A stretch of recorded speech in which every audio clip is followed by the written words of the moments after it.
Para sahabat, saya sudah berbicara dua hal dalam dua video. Yang pertama adalah desa membangun dan membangun desa. Kemudian yang kedua adalah 10 salah kaprah pembangunan desa. Kedua tema ini ada sambungannya, ada benang merahnya. Pada intinya bahwa desa membangun itu menjadi ranah desa. Desa sebagai subjek sesuai dengan prinsip rekognisi subsidiaritas, distribusi dan seterusnya. Di sana juga ada konsolidasi yang dilakukan oleh desa sendiri terhadap aktor, terhadap aset, arena, dan kemudian juga akses. Negara atau pemerintah itu sudah memberikan distribusi, dan distribusi itu tentu saja mengikuti rekognisi dan subsidiaritas. Dan yang lebih penting, negara itu melakukan edukasi, melayani, mengedukasi, mendidik, melayani supaya apa yang sudah diberikan itu, baik itu otoritas maupun distribusi uang itu bisa menjadi kekuatan untuk menuju desa yang kuat, maju, mandiri, demokratis sebagai landasan bagi kesejahteraan dan keadilan. Negara itu pada prinsipnya dalam ranah desa membangun itu tuturi handayani, mendukung dari belakang, bukan dari depan. Bukan campur tangan terlalu detail, terlalu rumit, terlalu ruwet. Atau kalau dalam bahasa Suhadi, lurah desa atau kepala desa Pacarjo di Gunung Kidul, pemerintah itu menetapkan tujuan, desa itu memutuskan dan menjalankan cara, coro desa. Atau seperti prinsip negara mawa tata, desa mawa cara, negara mawa tata. Jadi posisinya clear. Artinya ini tidak ada dilema lagi. Karena dilemanya kalau negara tidak hadir itu salah, tetapi kalau hadir keliru. Kalau dia campur tangan terlalu banyak pada ranah desa membangun, maka itu negara hadir secara keliru. Sebaliknya, membangun desa itu memang ranah negara hadir. Pembangunan kawasan perdesaan. Orientasinya, tujuannya adalah untuk memeratakan pembangunan yang sampai ke pelosok desa, sekaligus juga untuk memotong pembangunan yang bias kota, menyediakan lapangan pekerjaan, kesempatan berusaha, dan yang tidak kalah penting, bahkan juga fundamental, bahwa membangun desa, negara membangun desa itu untuk pembentukan kewargaan bagi orang desa. Artinya, orang desa untuk memperoleh kewargaan yang utuh itu tidak harus melakukan urbanisasi ke kota. Dan tentu ini menjadi cita-cita Presiden Joko Widodo. Bagaimana membangun desa itu bisa mengurangi urbanisasi orang desa menuju kota.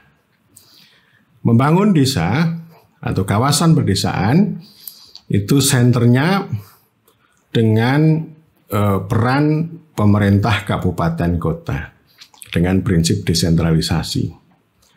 Menjadi pemain utamanya ditopang ada 3, yaitu dengan partisipasi desa, akselerasi pemerintah pusat, bisa melalui proyek khusus atau dengan dana alokasi khusus yang berorientasi pada pembangunan kawasan perdesaan. Dan yang ketiga itu bisa melalui kolaborasi dengan swasta. Jadi ini bisa dikonsolidasi secara utuh dan tuntas. Meskipun DAK selama ini jalan, tapi kan potong-potong sektoral, tidak utuh gitu. Sehingga pekerjaan selama ini yang namanya membangun desa itu tidak mengarah pada cita-cita yang mulia tadi. Tetapi dalam pelaksanaan, negara masuk ke dalam desa ini mengalami jungkir balik. Di satu sisi, negara tidak banyak hadir, tidak banyak turun tangan dalam membangun desa di kawasan perdesaan. Ya, itu satu ya. Sehingga ini cita-cita yang mulia, termasuk menciptakan lapangan pekerjaan, mengurangi urbanisasi itu tidak berhasil. Sebaliknya, negara melalui kementerian yang mengurus desa itu terlalu campur tangan, terlalu banyak, terlalu detail, terlalu rumit ke dalam ranah desa membangun. Baik melalui proyek dana desa maupun proyek ikutannya. Ada proyek SDGs. Proyek SDGs diikuti dengan proyek pendataan, proyek aplikasi, proyek sistem keuangan desa, proyek indeks, proyek laporan. Proyek masuk ke sana. Kalau proyek itu pasti akan mengandung aturan, mengandung administrasi, mengandung aplikasi. Itu terlalu jauh. Itu namanya jungkir balik. Ya. Negara malah tidak turun tangan di membangun desa. Ya. Nah, implikasinya apa? Ini sejarah sudah mencatat. Sejarah itu yang pertama sebagai sebagai kebodohan, kedua sebagai lelucon karena diulang-ulang terus gitu. Jadi kebodohan ini kita ulang terus ya. Ini kontradiksi ya. Jadi jungkir balik itu akan menghasilkan kontradiksi. Pertama, negara yang terlalu campur tangan ke dalam itu, dalam ranah desa membangun itu tidak akan membuat desa yang kuat, yang mandiri. Ya. Itu hanya sangat tergantung, menunggu perintah, juklak, juknis kalau dulu, kalau sekarang aplikasi. Dan desa pun kalau melaksanakan itu semuanya bukan dengan harkat dan martabat, tapi dengan siasat.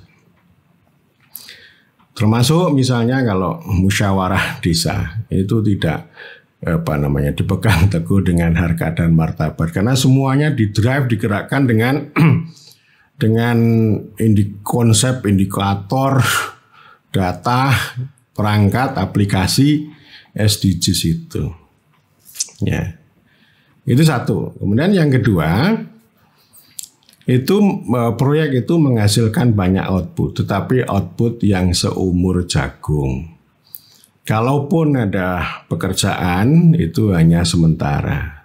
Orang desa itu tidak bisa mengakses, menikmati pekerjaan yang disiapkan oleh pemerintah atau pihak lain secara berkelanjutan. Outputnya yang paling utama adalah proyek data. Datanya luar biasa. Nanti data itu untuk indeks ya. Kalau nanti indeks maju gitu ya, indeksnya berkembang dari sangat tertinggal menjadi tertinggal menjadi berkembang menjadi maju menjadi mandiri, itu prestasi, padahal realitasnya tidak begitu.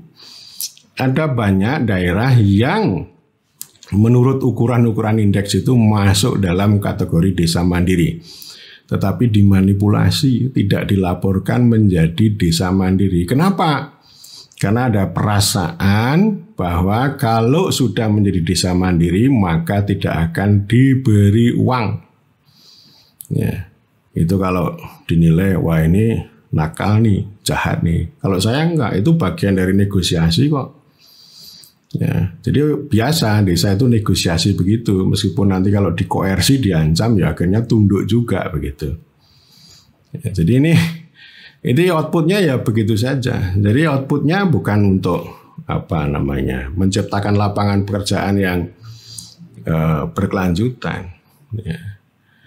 Kemudian yang ketiga itu dampaknya juga ya itu hanya rutinitas yang rutin aja, itu hanya disiasati saja, nanti tidak akan bisa memberikan landasan untuk transformasi sosial desa.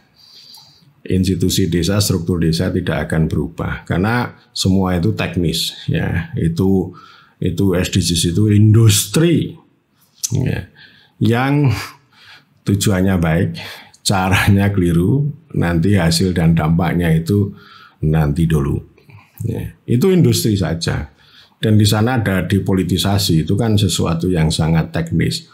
Problemnya adalah ekonomi politik, tetapi solusinya sangat teknis.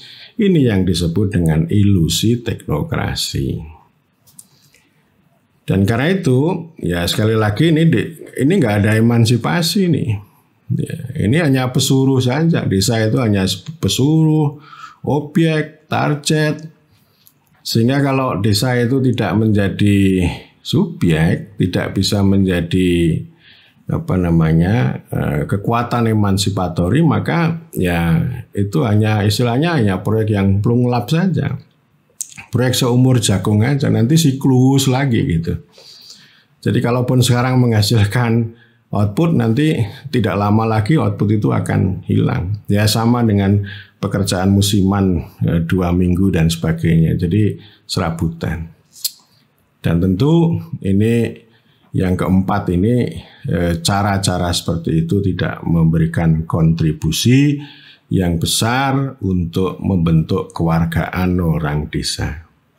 Sekali lagi orang desa itu dianggap sebagai lian, sebagai orang lain, sebagai the others yang itu didefinisikan, dikontrol, dikendalikan, ditarget, diarahkan oleh supradesa, oleh penyuruh proyek dana desa maupun proyek SDGs.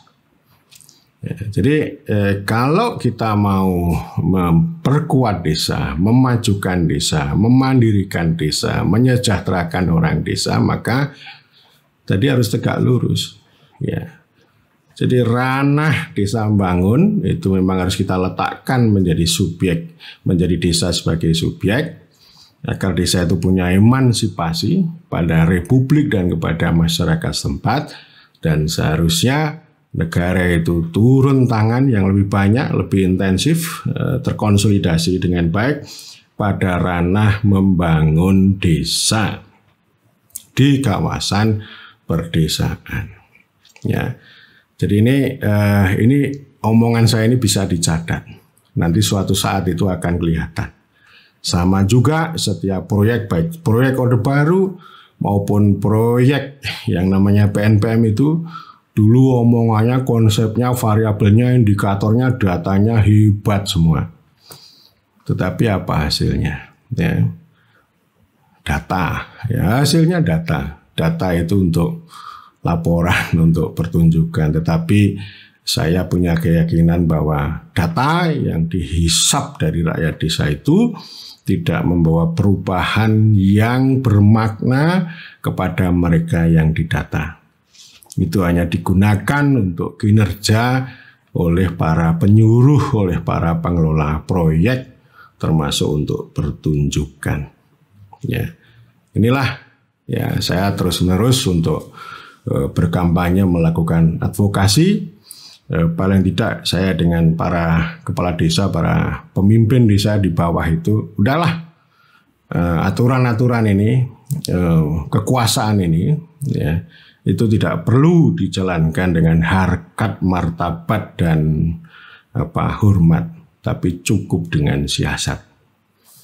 Ya, terus ya nggak apa-apa ya dilakukan dengan cara itu, kecuali kalau cara berpikirnya itu berubah. Dan saya yakin kok itu namanya proyek-proyek kayak begitu itu nanti akan silih berganti, meme juga akan silih berganti. Tapi kita harus berjuang. Kalaupun kita berjuang belum bisa mengubah itu tadi, maka para pemimpin desa saya selalu kompori untuk melakukan siasat. Yang penting kepentingan rakyat, kepentingan masyarakat setempat itu yang diutamakan.